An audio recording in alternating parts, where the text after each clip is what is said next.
Those look like bats, don't they, Dan? If you're asking me, I'd say it looks like some kind of a bird I'd have to look at. I wouldn't say bats. I don't know if bats are actually in flocks. I know that. They don't. I don't think they flock like that. No. I think there's some forest dwellers like in Borneo and places that flock like that. Yeah, probably when they come out of their cave, they're in flocks, but they disperse. You know, they're not folding their wings a lot, though. These are probably Canada geese. I'm going to guess that that's probably a total animation. It could be animation of a totally cool Canada goose. It's one bird, and then they just duplicated over and over and made a flock. You think? Yeah. That's my bet. Or it's one bat and then they put them into a flock. Get flocked. They might be a flock of geese, or they could be a flock of seagulls. Or hummingbirds. Probably not. That's a pretty neat image, though. It is cool. It's the feeling of it, guys. I get the feeling that we're being duped. That's right.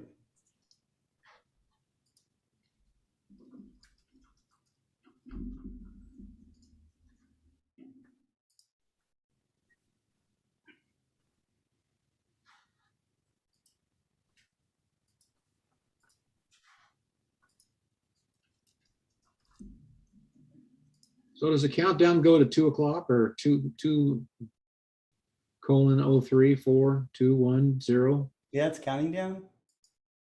Okay. Just like the launch of Apollo 11. Oh.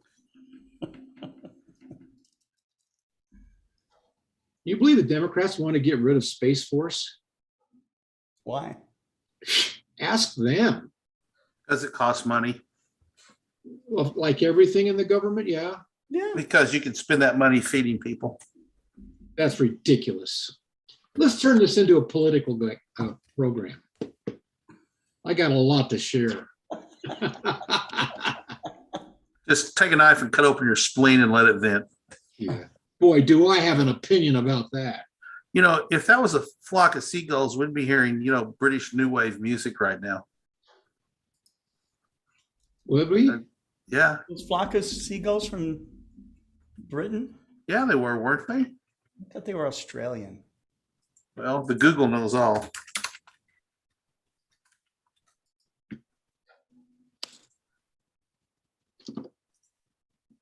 So what I want to do is play the video. We could just play the video right now. That'd be fun. A flock of seagulls, English New Wave band, part of the second wave. Formed in Liverpool in 1979. Yeah, they were good. Yeah. They probably still are. My sister saw them perform. This is while they were still putting out records. She saw them perform in a very small venue in San Diego. Wow. That'd be cool. Yeah. Yeah.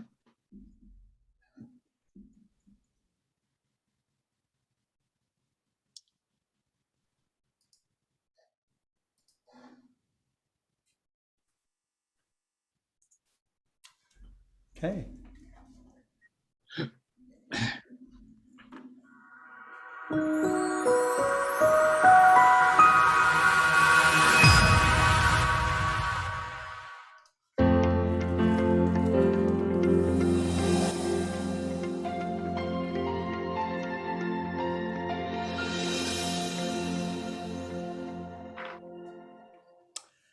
Well, hello, everybody. This is Scott Roberts here with Dan George and Kent Marts, and we are on the 15th episode of On the Wing.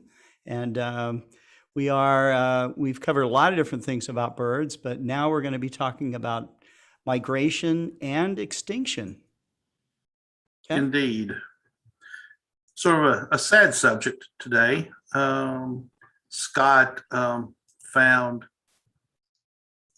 a story that he shared with Dan and I, and so I ran with it and added it yesterday and added it to this presentation. So we'll jump right in. Hey, Dan, how are you doing today?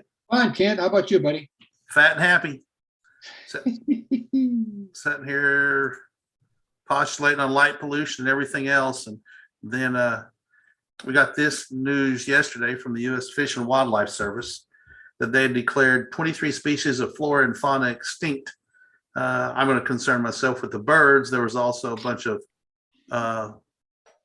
pearly pocket mussels and stuff like that. So anyway, probably the most prominent bird would be the Ivory-Billed Woodpecker, which is a denizen of the southeastern U.S. forests and swamps, basically. The last confirmed sighting was in 1994. There was a very 44, right? 1944. There's frankly not a lot known about these birds. There's only one good recording of their sound. They're gigantic birds, and we'll let Dan talk about them in a second. But I've heard them called the Lord God bird because they were such a dramatic bird. Back in the early 2000s, if I remember correctly, there was a few seconds of video captured by some guys in the swamps of the big woods of eastern Arkansas, which is the White River, Cache River bottoms, a very large tract of unbroken forest, but very narrow, long but narrow. And they put out sound traps and recorded some distinct double knock messaging that are similar to many large woodpeckers in other parts of the world. And that double knock was reported as part of the Ivory-Billed Woodpecker's repertoire of calls.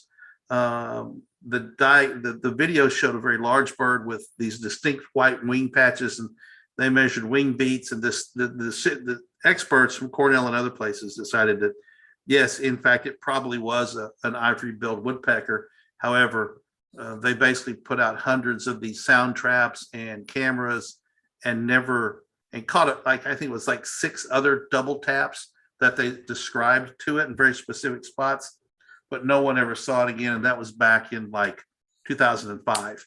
If you want to watch, there's a presentation somebody put on that I have a sound piece of.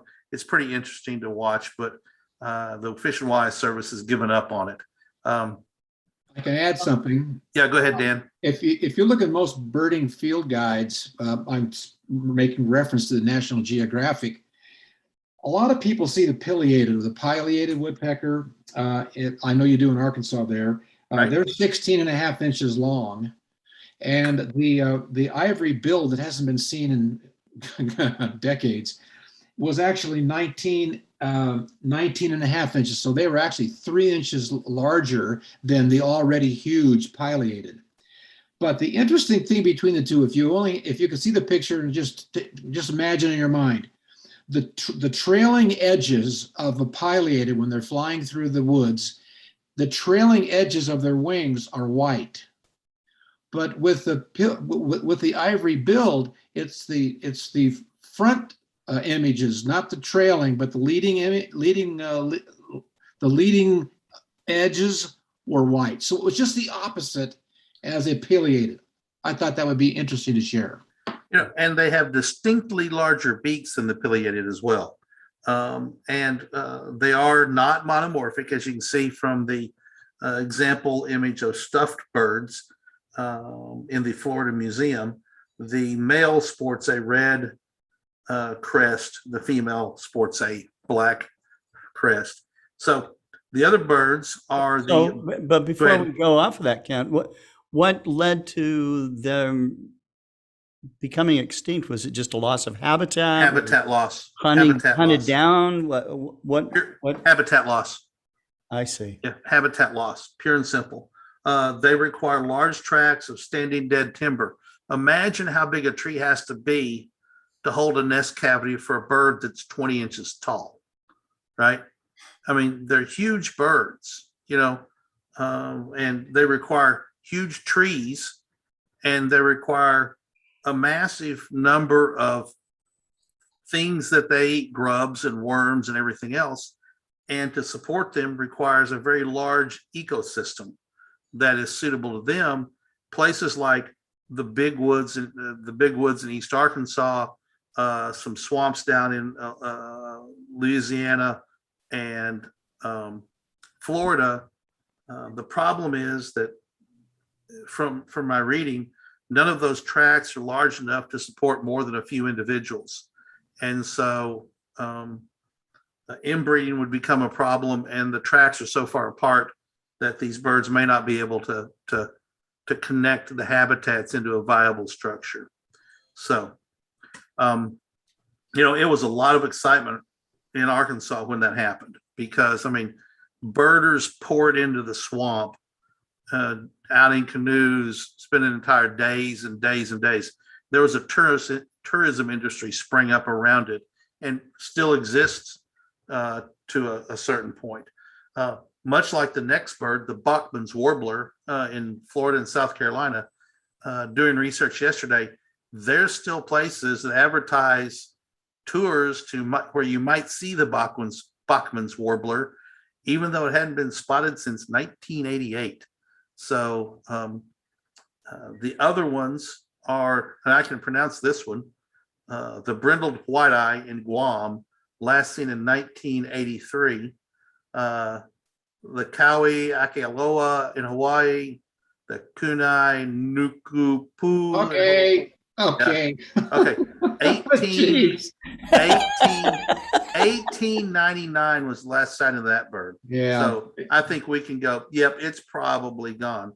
And the one I like is the Mai Nuku Upu. Oh yeah, that's a special one. And the Paoli, but and this one is harder to pronounce, the Little Mariana fruit bat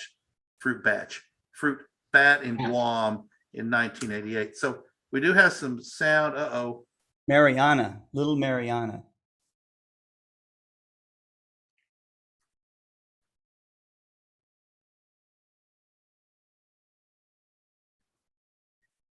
We're not hearing anything. They were known to be Did pretty. I know what I did. Hang on. I forgot to share my sound. Yes. All right. No, that's not it. The beauty of live broadcasting. There we go. Okay, here we go. Trying this again. Let me back up just slightly. Oops. Okay, there's a map of the big ones. We're going to have to listen a little bit more because I've messed this up. Green, for those of you who can pick that out, all but 10% of the males can do that here, I think. Those green lines are GPS tracks of the people doing the inventories in the Biota-View area. To talk about intensive searching for roost holes that fit the measurements line, when this was 35, in which Arthur Allen and his similar to that of many species of Campephyla in South America. Russ Sheriff reported on this yesterday. We would inform during March and April, similar to that of Cornell college student who heard a series of double knocks, saw then a black and white wood. Okay, I'm going to close down my PowerPoint so it'll reload to the proper place, because otherwise I'm never going to find that few seconds in that very long hour and a half video. And it goes into the search for the red, the ivory-billed woodpecker. I almost said, I keep sharing the wrong screen. Slow down, share correctly. All right. So here we go. This looks like it's queued up correctly.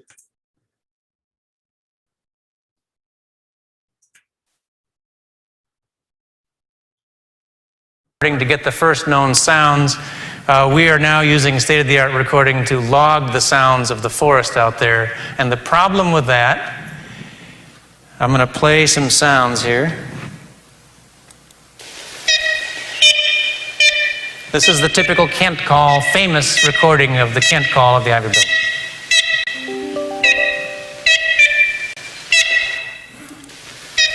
Sorry. Ivory-bills make those vocalizations,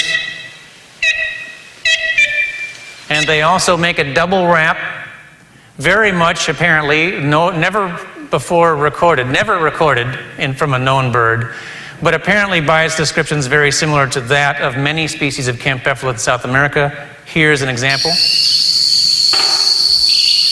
The display drum, very characteristic of this genus. So this allowed us to launch an acoustic search for those two sounds in the forest. Russ Sheriff reported. Okay, we'll stop there. So to me, it sounds like almost a clarinet, sort of sound.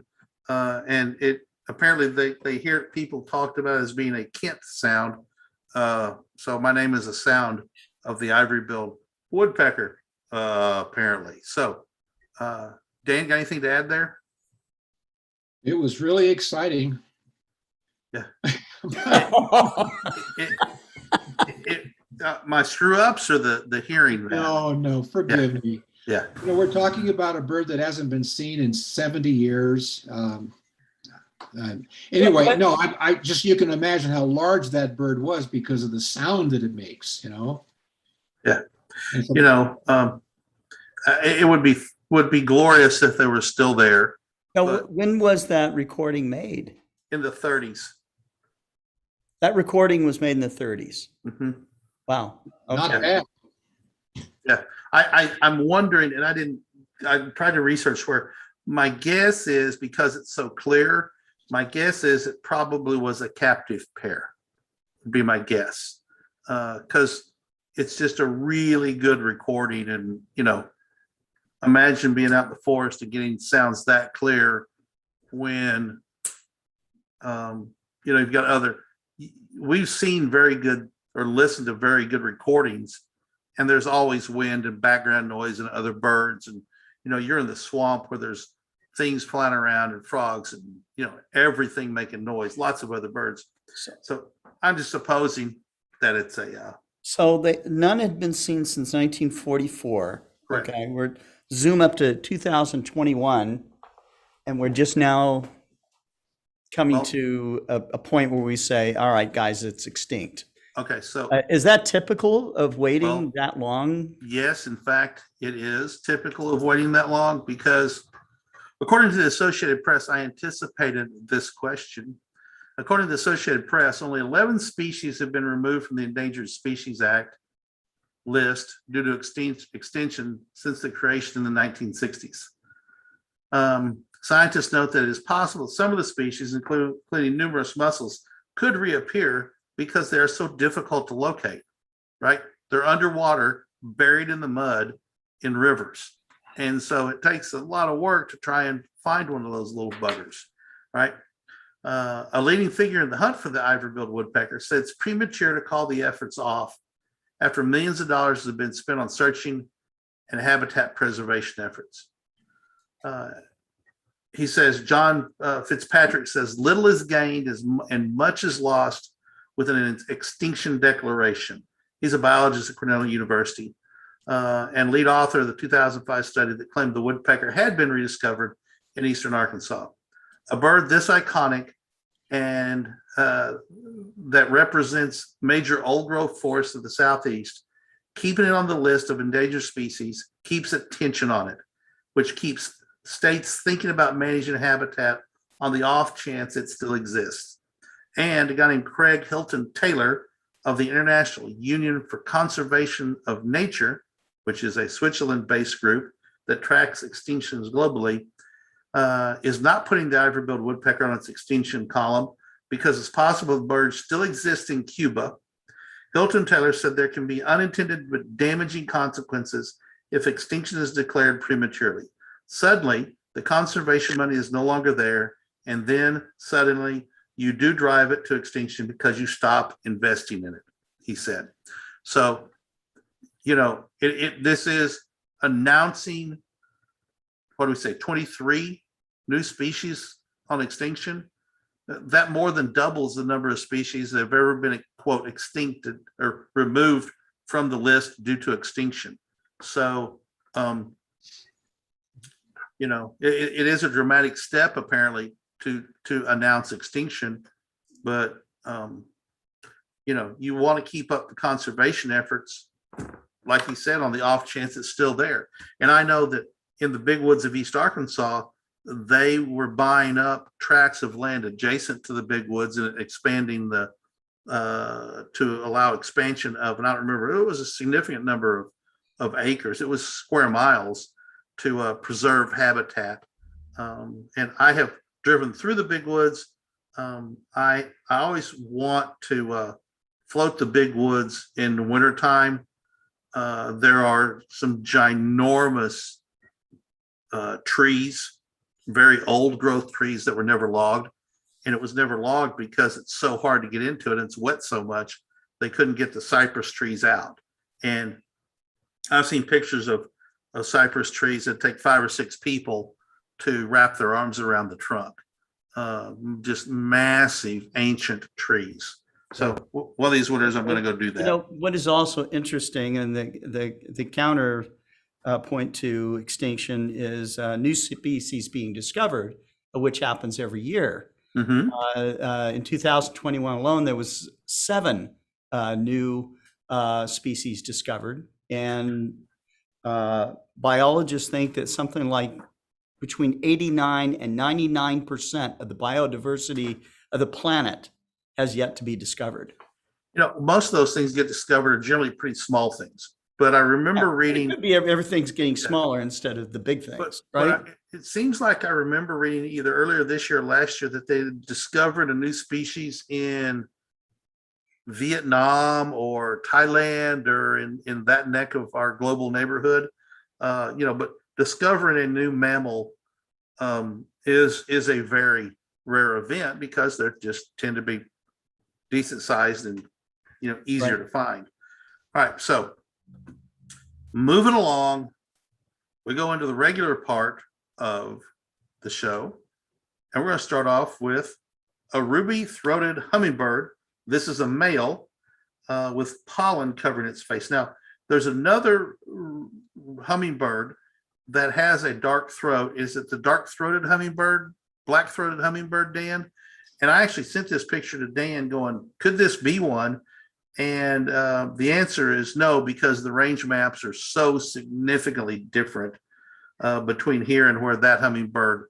And all the records say the ruby-throated is the only hummingbird in Arkansas. So here's a ruby-throated hummingbird that, due to the lighting or coloration, looks sort of brown or dark, and he's got pollen all over his face, which I'm sure makes him really happy because he's getting a lot of nectar out of it. Let's listen to it.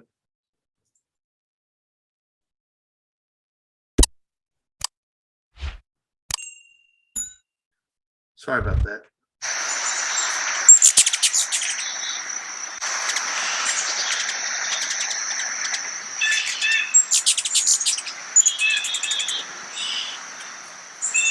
It's that chirping sound, not the blue jay.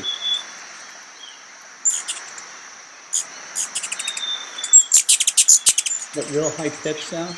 Yes.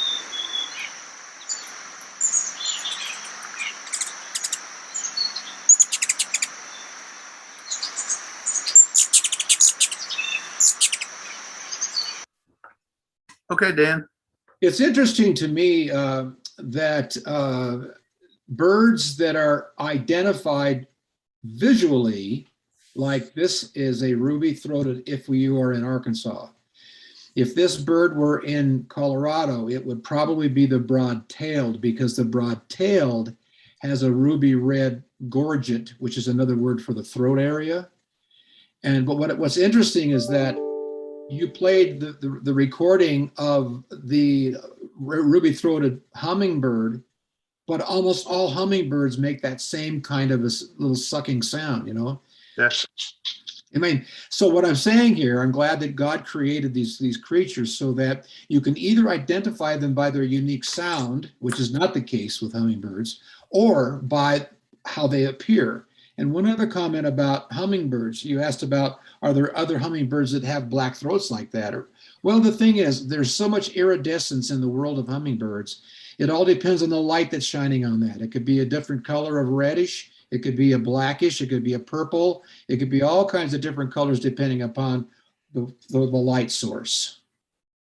So, and the name of this show is Extinction and Migration, which don't have anything to do with each other other than they sort of rhymed pretty well and made for a decent headline.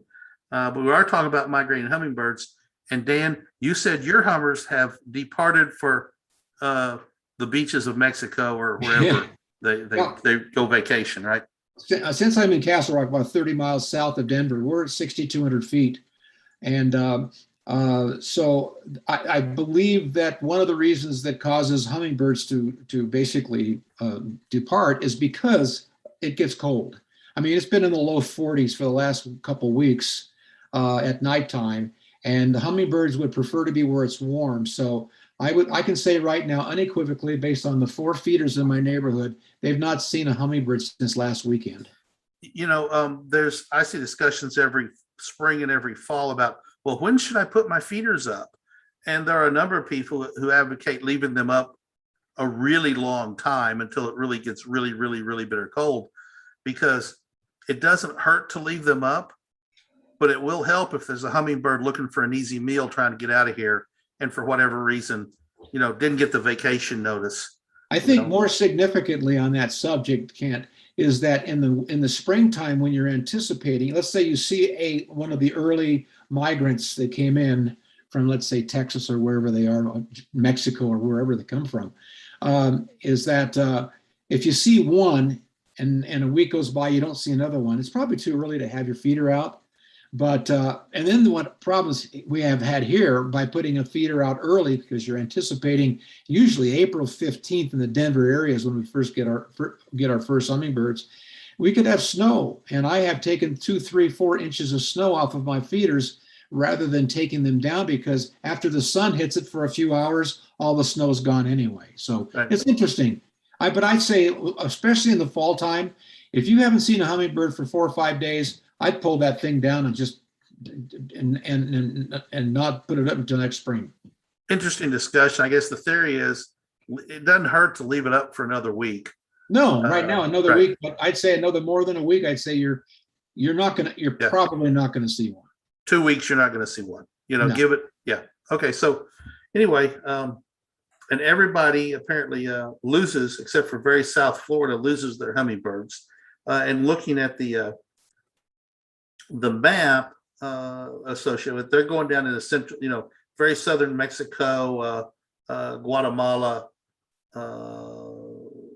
down almost to the Isthmus of Panama to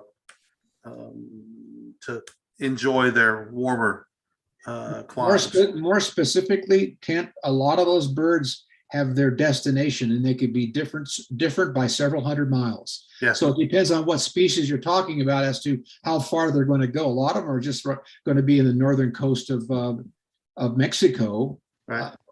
But then you'll find some in Panama. Right. Okay, moving on. So the next bird is.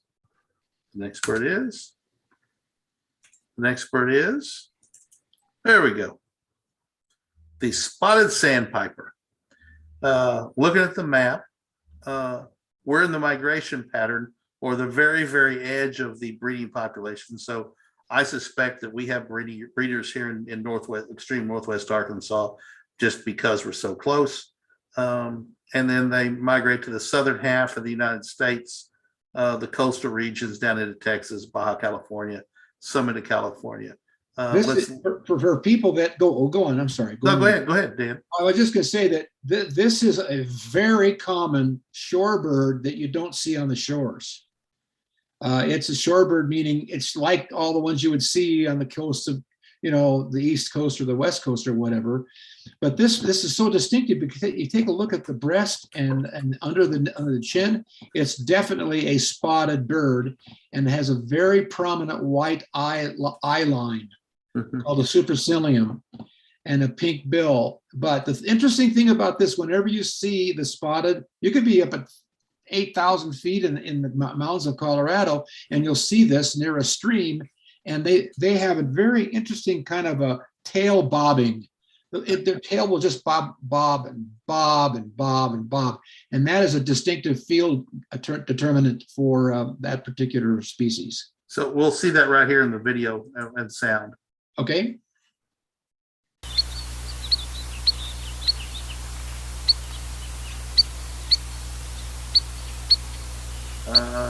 We may not on this video. I found a couple. I may not have used the one that would have.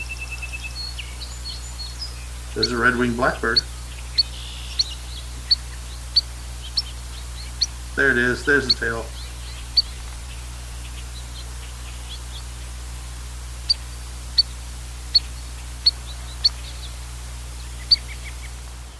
Heard a robin.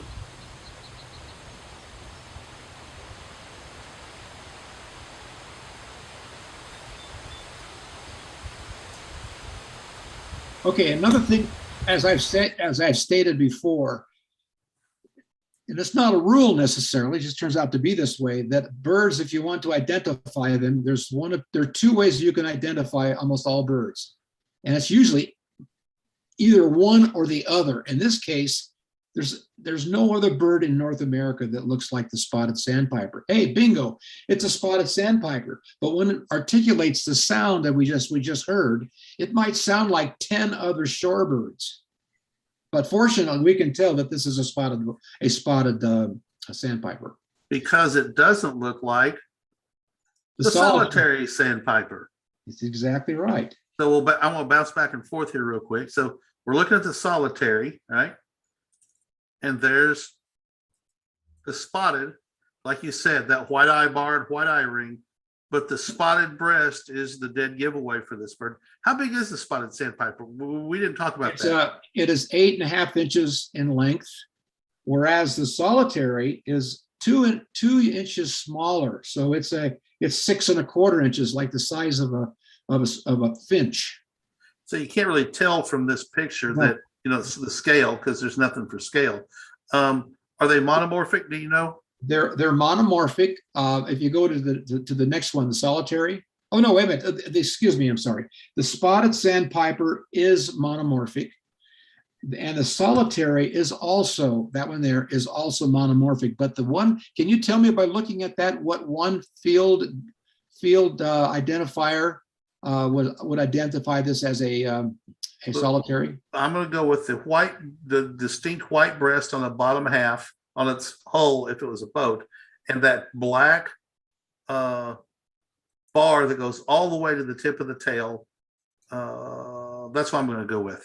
Okay, I'll add one thing that you would look at first probably, and that is the very bold white eye ring. Okay. Because the bird here, the spotted, does not have a white eye ring, but that solitary's got a real prominent white eye ring. All male and female look pretty much the same. Okay. Let's listen to it.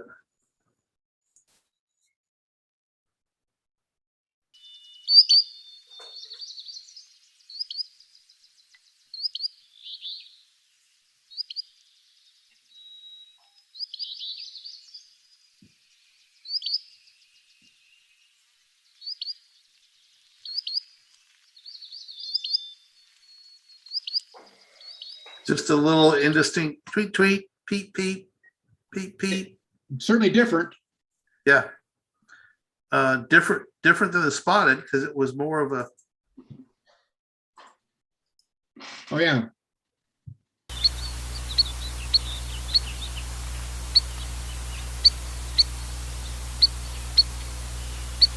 The spotted has a very continuous call, where the solitary has a very peep, peep, peep, peep.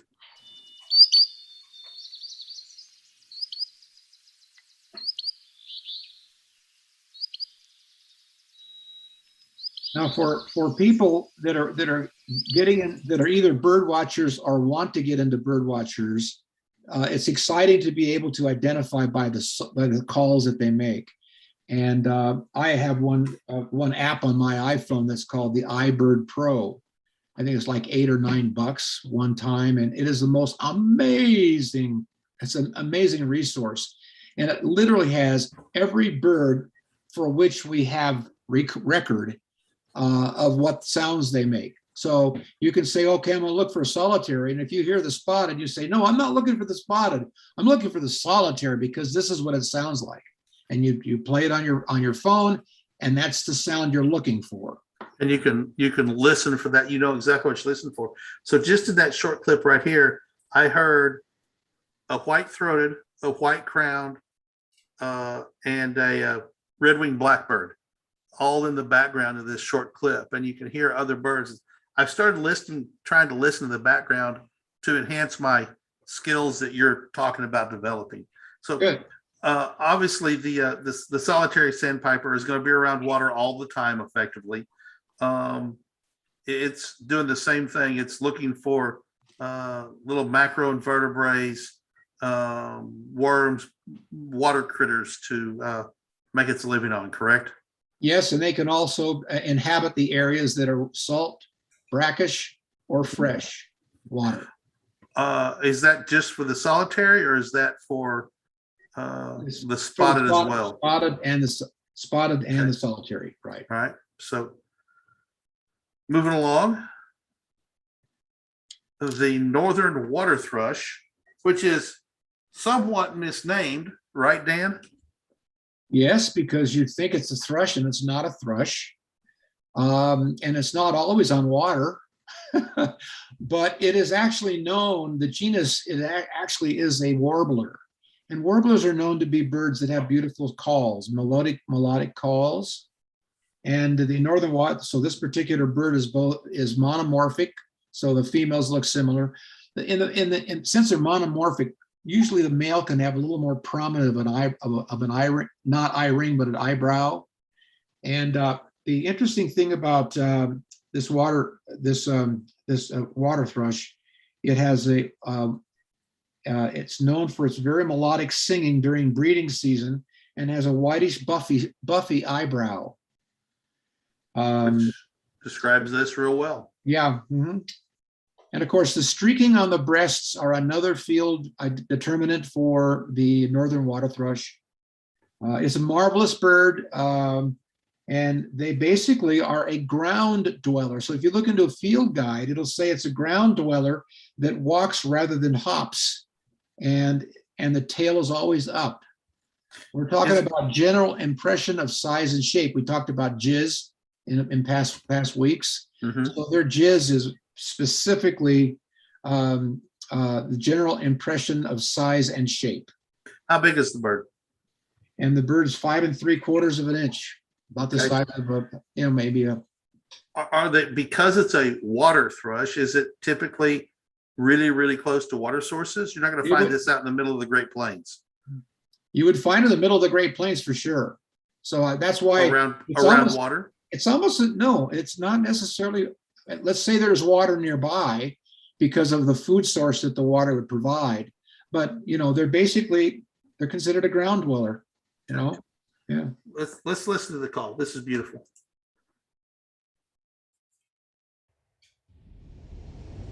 Maybe near groundwater.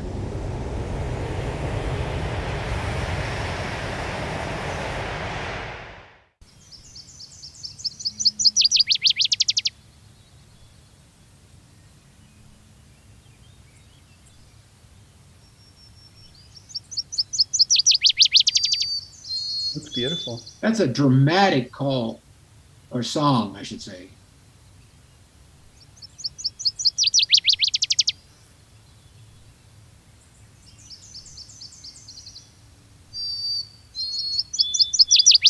There's a white-throated.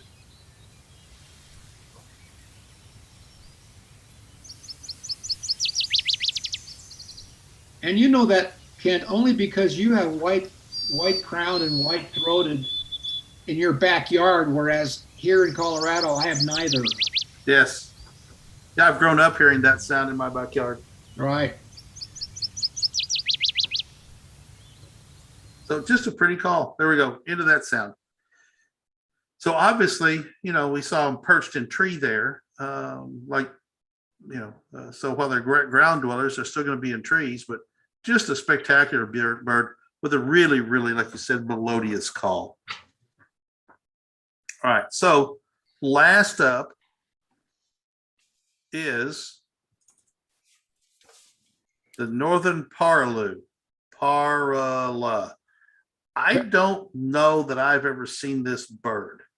Well, I bet you you've heard it but didn't know it. Let's listen to it. Let's listen to it. They do migrate through Arkansas.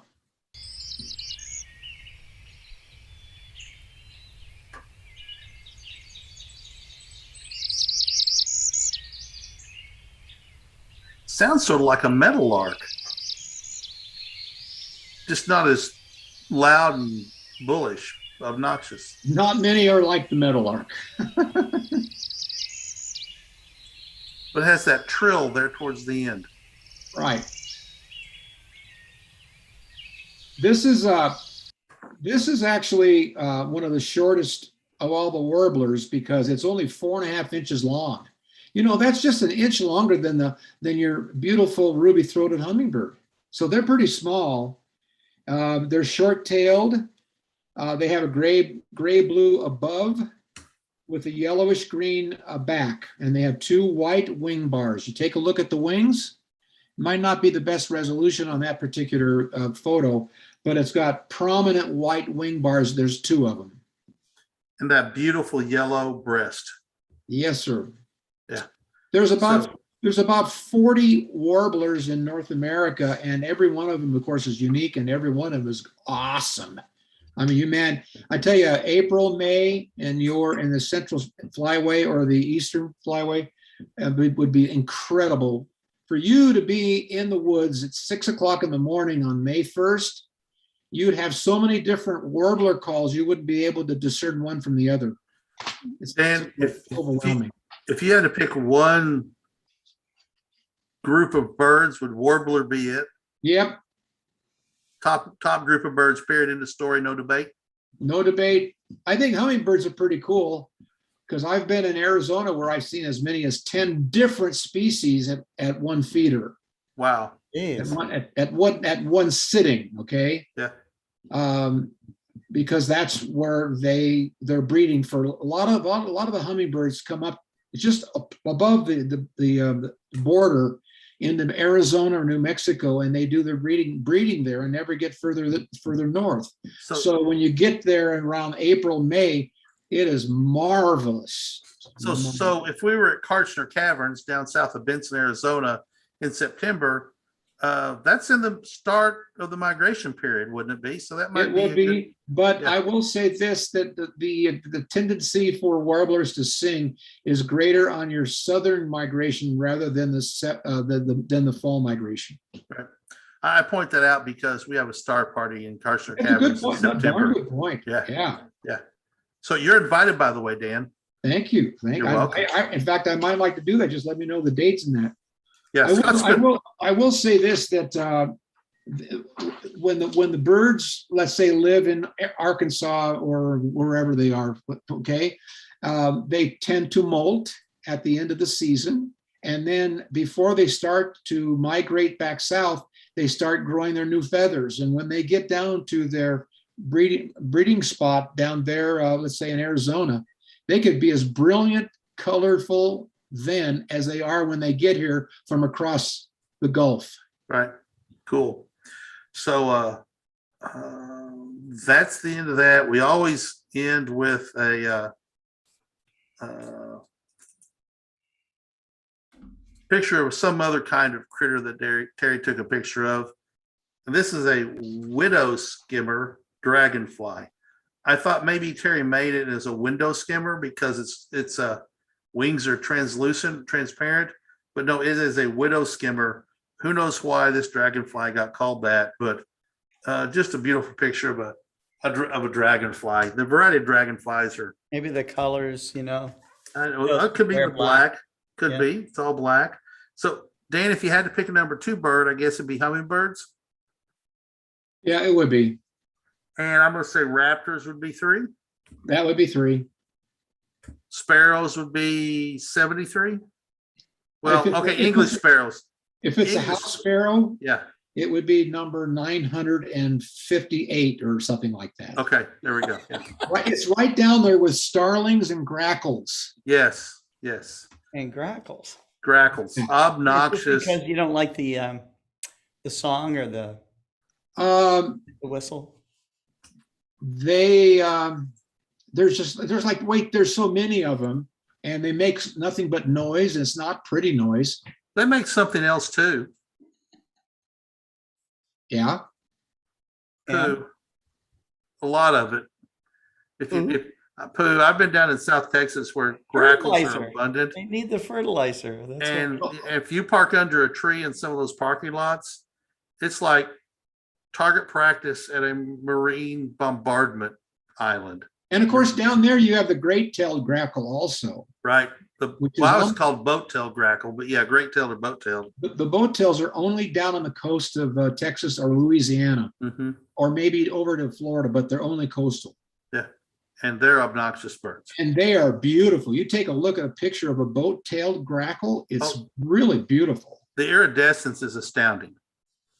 Yeah. So anyway, that's the show for this week. I've got some couple of pictures have come in. Need some more. I'd like to put together a submitted in 2 weeks from now. So Tuesday, so middle of October. Do a submitted image. Send me some pictures, please, everybody.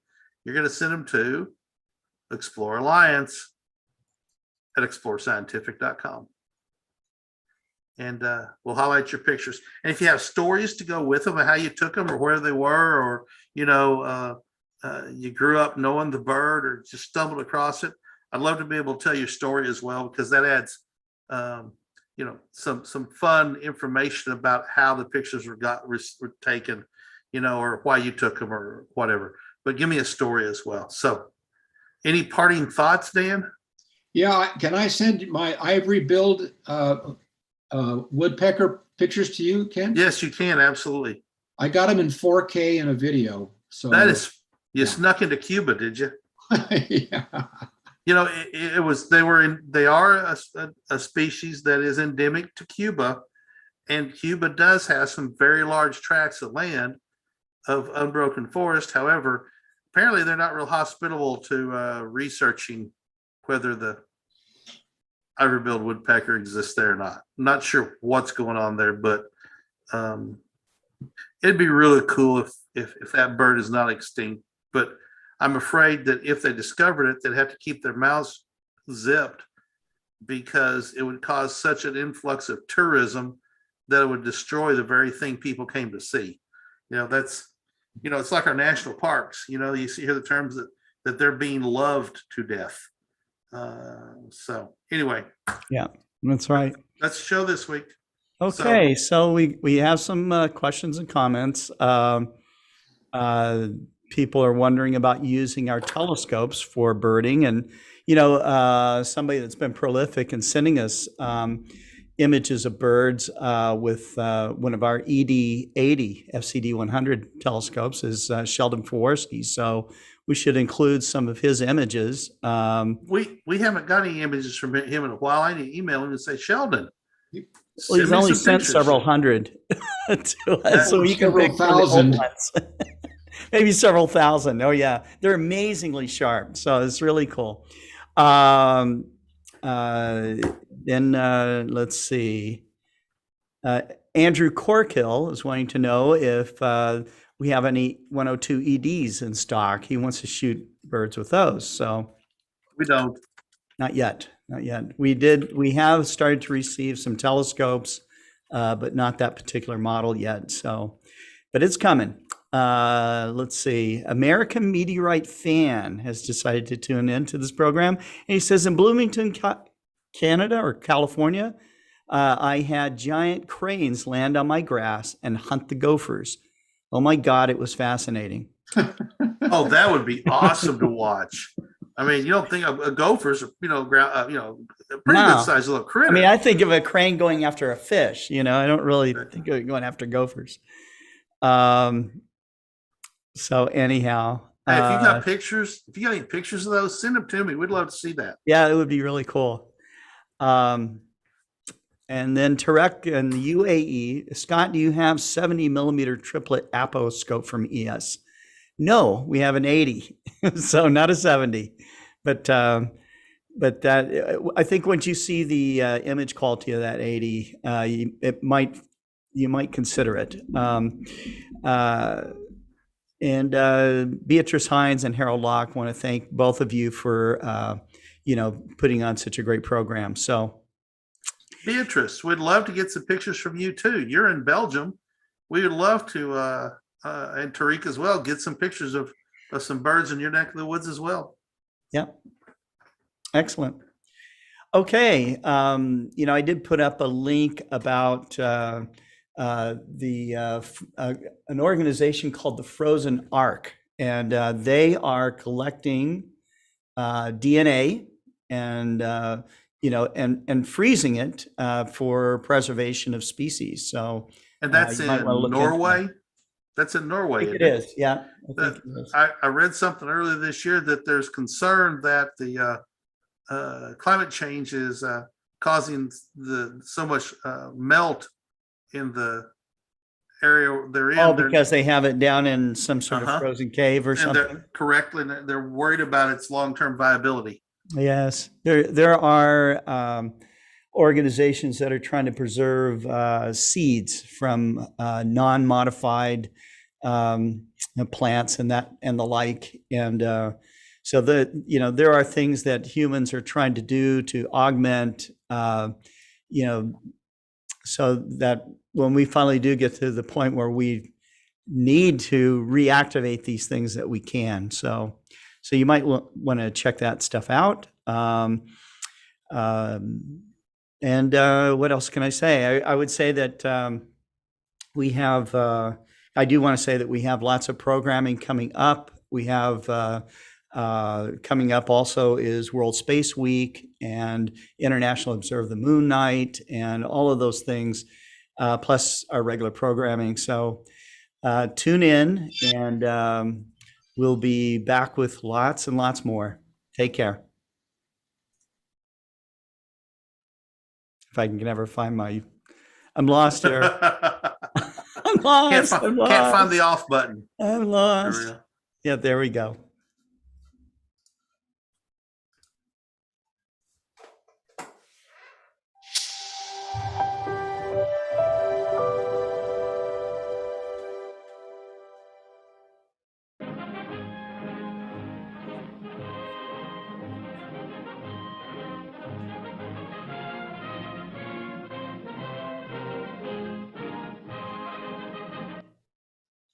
Hi friends, Vivian White here from the NASA Night Sky Network, and I just want to invite you all to join us for the Global Moon Party happening October 9th from 3 p.m. on, that's Pacific time, 6 p.m. Eastern time.